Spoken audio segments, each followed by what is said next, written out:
Hi. Have you heard the quote, "The unexamined life is a life not worth living"? That was Socrates who said that a couple of thousand years ago.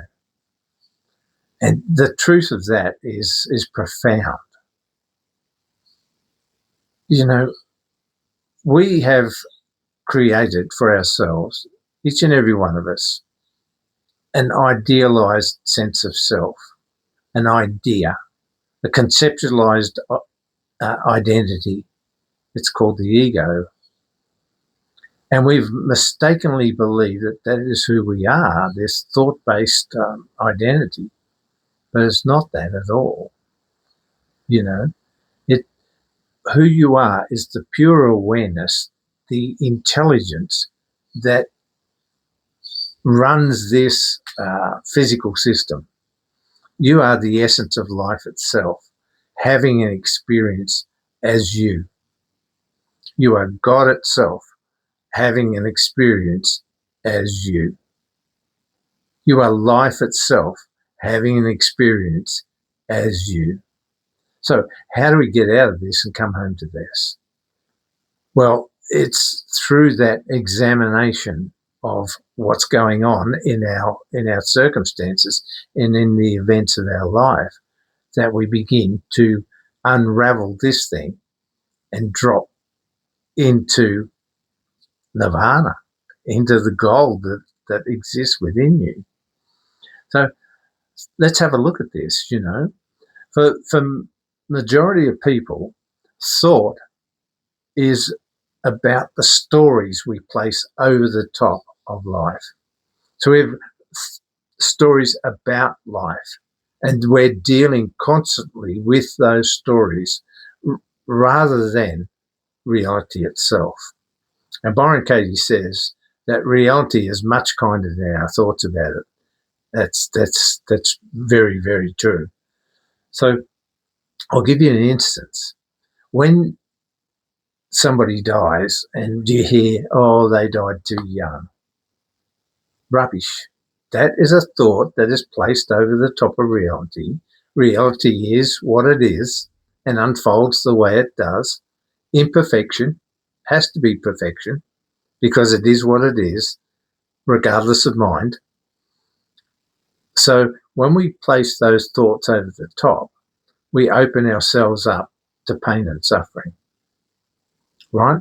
We've given it something else, a different meaning from reality. And it's the meaning that we give it that causes the problems.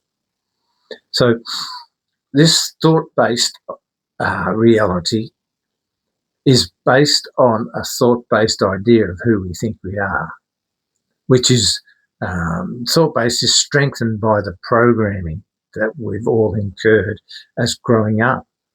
It's strengthened through the beliefs that we hold that are not true. See, beliefs, they're ideas. They're not reality. They're bundles of thought.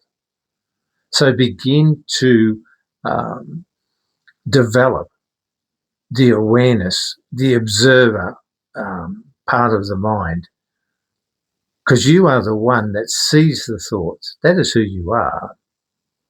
So begin to see those things. So rather than being caught up in thought, develop what acceptance commitment therapy, a branch of psychology, calls diffusion, where you separate yourself from the line of thoughts. You become the watcher, the observer, because that is who you truly are, that awareness. Okay, so what about emotions? How many people have unprocessed emotions? How many people run from their emotional landscape, try to change or fix rather than going into pure acceptance? Because awareness is pure acceptance. The core of your being is pure acceptance. So every time you see that you're attached to not feeling some sort of emotion, maybe pain, maybe sadness, maybe shame or regret,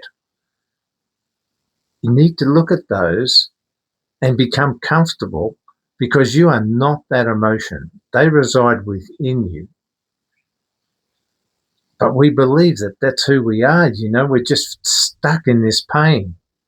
We need to separate ourselves from that. And we do that by just allowing the emotions to be what they are, not trying to change or fix or use the mind to overcome it. What will happen when you just sit with the emotion that is there is it very quickly just fades into acceptance, total acceptance of that, whether it be pain, sadness, shame is a big one, and one of the last ones that you'll probably have to deal with. Just move into that acceptance. You are the space in which the thought occurs. You are the space in which the emotions occur. You are the space in which life occurs. You are life itself. And you are not separate from that. We are not separate from our external reality.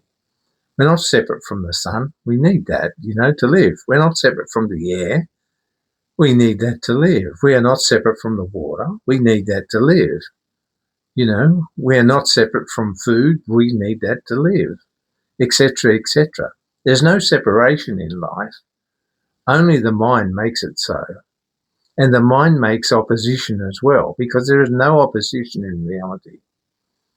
There is just reality unfolding, blossoming into the highest form that is possible. So that's, for human beings, is what they call it enlightenment or self-realization. But self-realization is the beginning to know oneself, isn't it, really? It's the end of seeking and the beginning of life itself. That's how I see it. So everything is an opportunity. Life has an agenda in which it is giving us the opportunity to see where we're here and not here, to unravel this, to unravel the falsehoods of a thought-based reality and come home to the direct experience of who we truly are. So get out of the beliefs, begin to watch what beliefs do I hold whenever you're triggered or stimulated, reactive. Get out of that, sit with it, and come home to the truth of who you are. Bit by bit, these things will unravel and you will be able to surrender, because surrender is also the name of the game. So I see it as a two-part thing: surrender and self-knowledge, or knowing yourself. Because without knowing yourself, the unexamined life is the life not worth living. We're just caught up here in this minuscule idea of life, and we haven't come home to the intelligence that is who we truly are. See, you don't have to, when you go to sleep, regulate your blood pressure, your heartbeat, your digestion, your core temperature, all those sorts of things. The intelligence that you are is always doing that. And when we're awake, it's doing that. There's nothing we have to do there. Life is unfolding for us, blossoming for us, when we let go, when we surrender into the essence of who we are. So begin to let go. This thing is terrified of letting go. That's why bit by bit it needs to be unraveled. But your life will show you. Don't get caught up in trying to unravel. Surrender, that's the name of the game, pure and simple. But when something occurs in your life, look into it. Where am I holding on to this false identity? What belief do I hold? What emotion am I afraid of that keeps me stuck in this rather than this? See, you are life itself, as I've said before, and life is looking for the best, the greatest experience. And everything that allows you to live that way is already within you. The intelligence of the body is enormous, but we're holding it out of balance by believing this thought-based identity. True health is wholeness. It comes from the root word meaning whole. And that the body is always looking for that wholeness. This holds it out in a state of dis-ease. There's another opportunity with the state of your health. Okay, why am I experiencing this? What is my body trying to tell me? Where am I stuck here and not coming home to the truth of my being? See, that's what it's all about, coming home to the truth of who you're being. Because we live in a time where humanity is changing. We are redefining what it means to be a human being. And it's coming home to the heart. It's heartfelt living. It's living from the essence of who we are and getting rid of all the divisions that are just mind-based ideas.